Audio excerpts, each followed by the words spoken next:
Alors on va parler bien sûr du développement de Caritas Moselle dans le Pays de Bitche, mais je voudrais d'abord qu'on évoque Caritas de manière générale. Vous la définiriez comment? Souvent on lit c'est la main tendue de l'Église. Oui, alors en fait, des Caritas, il y en existe dans le monde entier, et donc on n'échappe pas à la règle. Et donc, en France, il y a des Caritas, sauf qu'il y a une petite particularité liée au droit local.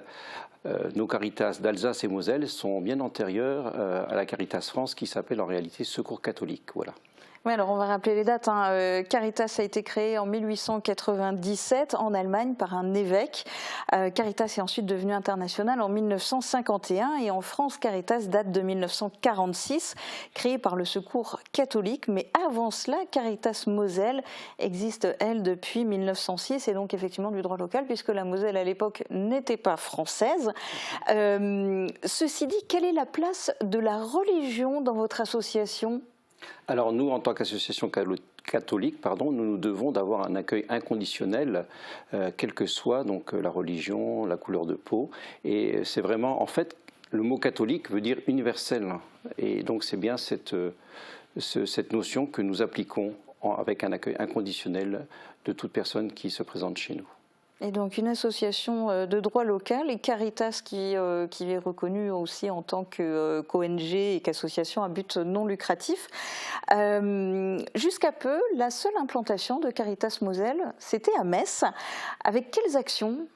Alors sur Metz, nous avons un gros vestiaire solidaire. C'est l'année dernière, pour vous donner un ordre d'idée, c'est 7774 bénéficiaires qui ont fréquenté ce lieu, sachant qu'un bénéficiaire peut passer plusieurs fois dans l'année. Et là, cette structure est coupée en deux. Il y a une partie qui est dédiée aux 0-3 ans, qui s'appelle Caribouchou, où en plus de l'aspect vestimentaire, les personnes peuvent recevoir du matériel de puériculture et de l'aide alimentaire, ça accompagné par des bénévoles spécialisés de la petite enfance. Et sur le reste du vestiaire, c'est donc pour les 4 ans jusqu'aux adultes, où là il y a une partie vraiment dédiée aux vêtements et également des produits d'hygiène. Donc ça, c'est le cœur de votre action à Metz. Depuis un peu plus d'un an, Caritas Moselle s'est implantée dans le Pays de Bitche. Alors il y a encore besoin de se faire connaître, de faire découvrir les actions, et pas seulement de Caritas d'ailleurs, mais plus largement de l'ensemble des acteurs caritatifs. Et c'est d'ailleurs dans ce but que Caritas Moselle a organisé pour la première fois un forum de la solidarité. C'était ce week-end à Sirstal. Le public pouvait rencontrer les responsables d'associations caritatives du Pays de Bitche. Et pour les bénévoles, c'était l'occasion de faire connaître leurs actions. On les écoute. La conférence de Rohrbach existe depuis 2015 et en fait, beaucoup de gens ne savent pas qu'elle existe. Donc, on n'a pas fait suffisamment de communication pour être plus connus. En fait, ce sont les assistantes sociales qui nous envoient des demandes de prise en charge. Et en fait, c'est les seules personnes qui connaissent vraiment l'existence de la conférence Saint-Vincent-de-Paul pour la distribution de panier alimentaire. Visiblement, il y a pas mal de personnes qui ne connaissent pas l'association et éventuellement recruter des bénévoles. On a besoin. Montrer un peu le service de l'évangile auprès des malades pour que les gens voient qu'on est là sur le terrain, à la visite des malades, en EHPAD, dans les structures d'handicapés, les personnes âgées à domicile. On s'aperçoit qu'il y a encore des personnes qui ne connaissent pas, malgré toute la publicité qui est faite. Et pourquoi pas recruter des bénévoles? L'objectif, c'est de trouver absolument des bénévoles pour les mois à venir.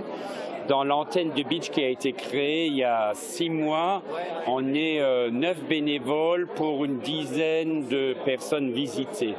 Donc on est arrivé à un moment où on a du mal à visiter d'autres personnes. Et montrer qu'on est impliqué aussi dans le bien-être local. Lorsqu'on peut aider, par exemple, pour Envol Lorraine, l'association qui s'occupe d'autistes, c'est le Rotary qui a permis son installation à Bitche grâce à des actions qui ont été renouvelées plusieurs années de suite. Alors ce forum, ça a été une vitrine et c'était une grande première. Est-ce que vous êtes satisfait de l'affluence et des contacts qui se sont noués hier ? Tout à fait. L'idée, en fait, quand on a voulu venir en renfort dans le Pays de Bitche, on s'est aperçu qu'effectivement les associations ne se connaissaient pas forcément entre elles, d'où l'idée de ce forum, déjà pour qu'elles puissent se connaître, mais aussi qu'elles puissent se faire connaître. Et puis, comme on l'a entendu dans les reportages, souvent certaines sont méconnues du grand public. Et puis je crois que vous êtes plutôt complémentaires les uns et les autres, vous œuvrez dans des axes un petit peu différents. On l'a vu dans les témoignages des participants au forum, plusieurs associations œuvrent sur le Pays de Bitche. Vous, pourquoi avez-vous décidé de vous rajouter sur ce secteur, de créer un pôle dans le Pays de Bitche ? Bien parce qu'on voyait qu'il y avait des besoins qui n'étaient pas pourvus et c'est pour ça qu'on a rencontré les diverses associations pour justement être complémentaires et des services. Par exemple, les Restos du Cœur où la conférence nous disait que certaines personnes ne pouvaient pas venir chercher les colis alimentaires parce qu'elles avaient beaucoup de difficultés pour se déplacer. Et d'autres ne prenaient pas certains légumes parce qu'ils ne savaient pas les cuisiner. Eh oui, la mobilité, c'est un problème récurrent, en particulier en zone rurale. L'un de vos chauffeurs bénévoles était hier au Forum de la Solidarité à Sirstal. On l'écoute au micro d'Emilia Zell. Le service est en place depuis 6 mois et peu de gens le savent. Donc c'est déjà pour se faire connaître au niveau de la population locale et tout le secteur du Pays de Bitche. Pour qu'ils savent qu'ils peuvent se tourner vers Caritas s'ils ont quelqu'un dans la famille qui a ce besoin. C'est-à-dire les personnes qui n'ont plus le droit de rouler, qui n'ont pas de permis, qui sont malades ou qui n'ont pas les moyens. Donc il faut qu'ils soient dirigés vers nous par les assistantes sociales. Et derrière, on fait des missions sur les secteurs, pour aller chez le médecin, à la pharmacie, faire les commissions. Voilà. Alors ça, c'est une explication globale, très condensée. Expliquez-nous un petit peu comment il fonctionne, ce service de transport de Caritas Moselle dans le Pays de Bitche. Alors, il fonctionne grâce déjà à 2 partenaires. On a Enedis qui nous a fourni un véhicule et puis on a également Car Avenue à Sarreguemines qui nous a mis une 2008 toute neuve à disposition pendant 1 an pour nous aider à démarrer cette action.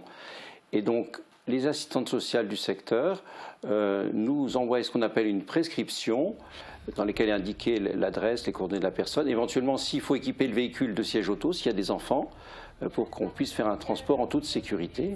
Et donc, on les emmène pour les 4 actions qu'a cité le bénévole, les besoins de la vie courante, aller chez le médecin, à l'hôpital, aller faire les courses et éventuellement des ateliers de remobilisation ou des démarches administratives. Mais c'est uniquement sur prescription, comme vous voilà, dites. Puisque ce transport est totalement gratuit, donc il est réservé aux personnes à tout petit revenu. Et est-ce que vous voudriez des véhicules supplémentaires ou bien au contraire, vous manquez surtout d'abord de chauffeurs bénévoles ? Alors les deux, puisqu'on veut déployer aussi nos actions par rapport à un problème qui est aussi récurrent dans le secteur du Pays de Bitche, c'est aussi l'autonomie des personnes âgées. Et donc l'idée, c'est d'acquérir un véhicule 9 places. Donc on est en train de faire des démarches auprès de partenaires, auprès de subventionneurs pour pouvoir acheter ce véhicule. Voilà. Mais bien entendu, pour véhicules supplémentaires, dit chauffeurs supplémentaires, d'où l'appel qu'on a lancé hier, notamment au forum, pour trouver de nouveaux bénévoles chauffeurs. Oui, parce que même les 2 véhicules que vous avez déjà pourraient servir plus, en fait. C'est ça, puisque les bénévoles, on ne peut pas les solliciter du lundi au vendredi, donc il faut qu'il y ait un roulement. Et plus on a de chauffeurs, plus on pourra assurer de service. Alors, quels sont les critères pour devenir bénévole, chauffeur ou autre à Caritas Moselle ? Le premier, c'est déjà d'avoir le permis, avec tous ces points, enfin, avec encore des points, et effectivement, avoir le désir de pouvoir entrer en contact avec des personnes, puisque c'est aussi un moment convivial, le moment où les personnes sont véhiculées, il y a un échange qui se crée, et certaines, ça les sort également de l'isolement, donc c'est important que les gens aient un peu le sens du contact. Voilà. Donc les bénévoles peuvent, ou futurs bénévoles peuvent s'adresser à vous. On va réafficher le numéro de téléphone et le site internet www.caritasmoselle.fr. Et alors pour pouvoir bénéficier d'un transport, vous disiez c'est sur prescription. Voilà. Ça veut dire que une personne âgée isolée mais qui n'est pas forcément en manque de revenus financiers peut y avoir accès quand même ? Alors c'est principalement aux personnes qui ont des faibles revenus. On ne peut pas, comme c'est un transport gratuit d'utilité sociale, on ne peut pas être en concurrence vis-à-vis des taxis ou des VSL pour les transports hospitaliers. Il faut vraiment que ça rentre dans ce cadre de personnes à petits revenus. Et puis, vous l'évoquiez tout à l'heure, il y a une autre action que vous menez dans le Pays de Beach, puisque à Metz, il y a la partie vestiaire. Ça, pour le moment, en tout cas, il n'y en a pas dans le Pays de Beach. Mais en dehors du transport, l'autre action, ce sont les ateliers cuisine. Alors, ils fonctionnent comment et dans quel but ? Alors, il fonctionne comment? Actuellement, on a un atelier qui se situe donc à la salle de Sirstal, puisqu'ils ont une cuisine professionnelle. Et donc, on a deux dames bénévoles, Alice et Monique, qui font ça de manière remarquable et qui, pédagogiquement, essayent d'accompagner des dames. Donc, c'est de manière régulière. Ce sont les mêmes personnes qui viennent plusieurs fois pour qu'il y ait une progression. Et donc, l'idée, c'est de leur apprendre à faire des menus équilibrés à petit budget. Et donc, ça se déroule le matin, en toute convivialité. Et à midi, ils partagent ensemble le repas qu'ils ont confectionné. Avec, je suppose, essentiellement des légumes de saison, des choses comme ça. Voilà, l'idée c'est aussi, on remarque souvent les assistants sociaux nous disent que les familles à faible revenu souffrent aussi de problèmes d'obésité, ils n'ont pas forcément des menus équilibrés et donc leur apprendre à cuisiner, notamment des légumes, c'est important. Est-ce qu'il y a d'autres projets encore en perspective à court ou moyen terme dans le Pays de Beach ? Voilà, donc là nous sommes en lien avec la communauté de communes du Pays de Beach pour trouver des locaux. J'ai encore un rendez-vous ce vendredi à ce sujet. L'idée effectivement c'est de pouvoir peut-être faire un vestiaire au moins pour les enfants sur le Pays de Beach et puis peut-être aussi un lieu de rencontre pour que les gens puissent sortir un petit peu d'isolement. Eh bien, bonne continuation et merci beaucoup d'avoir participé à cette émission en direct sur Mosaïque Cristal.